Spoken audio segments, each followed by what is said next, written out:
Hey everyone, welcome to the next episode of Synced Up Equipment Basics. My name is Kyle, and in today's video, we're going to be going over how to do a silk toss. In general, a silk toss almost has the exact same approach to the release as a pole toss does, except we're just going to flip the flag to be inverted, and I'll go over in more detail what that means in a second. Before we get into that, please make sure that you like this video and subscribe to our channel. And as always, please hit that bell icon so you can stay up to date with any of our future videos. Anyways, let's get into our silk toss.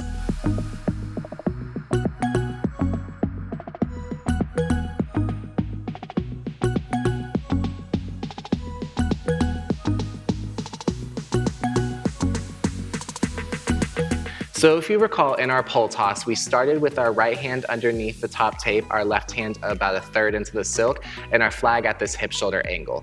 To do a silk toss, I want us to flip the flag. Take your right hand and place it underneath at the silk, and then place your left hand on top at the top tape, and then bring it to that hip-shoulder angle. This should flip your flag to still be at the same angle, but now my silk is down and my pole is up. So the reason this is called a silk toss is because you're throwing from the silk. Just like our pole toss video, the first thing we're going to do to initiate the rotation is push this left hand down. So you want to think about initiating the spin by leading with the pole, pushing with enough energy to cause the pole to rise back up into the air.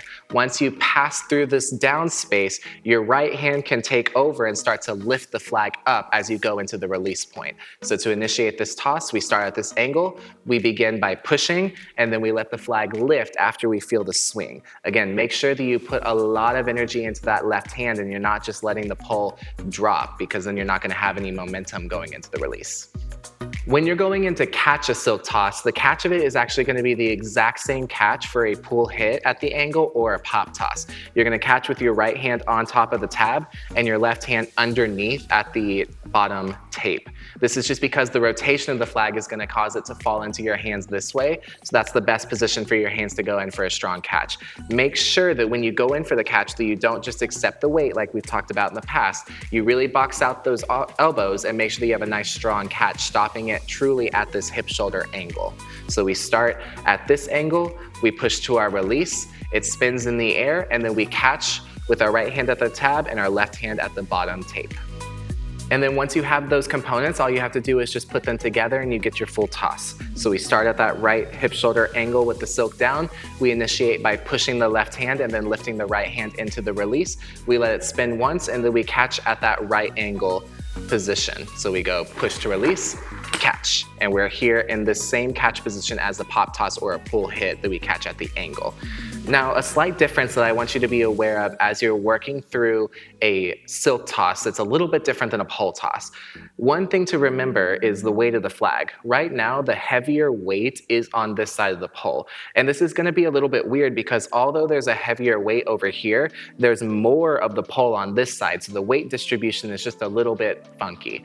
So the biggest thing that you want to think about is as you push that left hand and you lift the right hand into the release, there's a sensation of a twisting of the wrist as the flag rolls over the thumb into the release point. So instead of just opening the flag, opening the hand and just letting the flag fly out your hand, you kind of want to think about twisting into the release another millisecond longer than you would for a pole toss. So I'll try and slow this down and give you a quick visual of this. When I go into the push and I find the release right here, I'm gonna strip the flag so you can see my fingers here. So from this position right here, my four fingers, pinky finger through my index finger, let go of the flag, but the pole is still connected to my thumb all the way to here.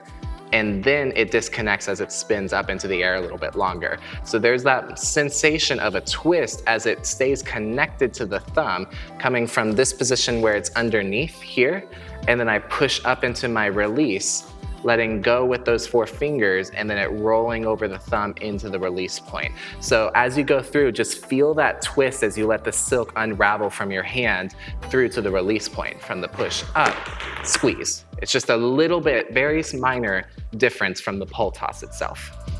And then just a quick reminder on how to count the rotation of this toss. We start with our silk down and we initiate the rotation with the silk down first. So a full rotation of this toss would be with the silk back down again, which is why we release and then go up. Even at the release point here, when I let go, the pole is up and the silk is down. So we have to let it rotate one full rotation to where the silk is back down again. As always, if you catch with the silk up, that doesn't mean you caught wrong. You just added an extra half rotation, and those do exist. You just have to know how to count those rotations, so that way if you're asked just to do a single, you know where a single is. Or if you're asked to do a double, triple, however many it is, you know where the silk should end if you're aiming for those types of rotations.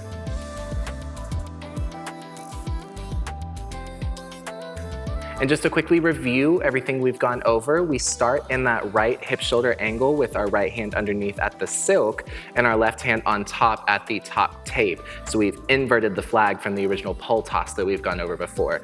We initiate by first pushing with that left hand and then lifting up into the release with that right hand, feeling that slight twist of the wrist and rotation over the thumb as we let go of the silk toss.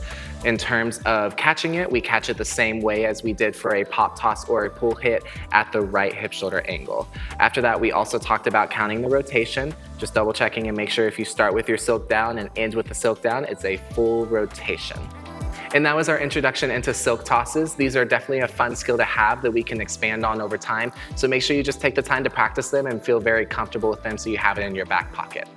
Before y'all head out, please make sure to like this video, subscribe to our channel, and comment down below any questions you may have about the silk toss. Anyways, please make sure that you are safe, have fun, and I will see you guys in the next Equipment Basics video.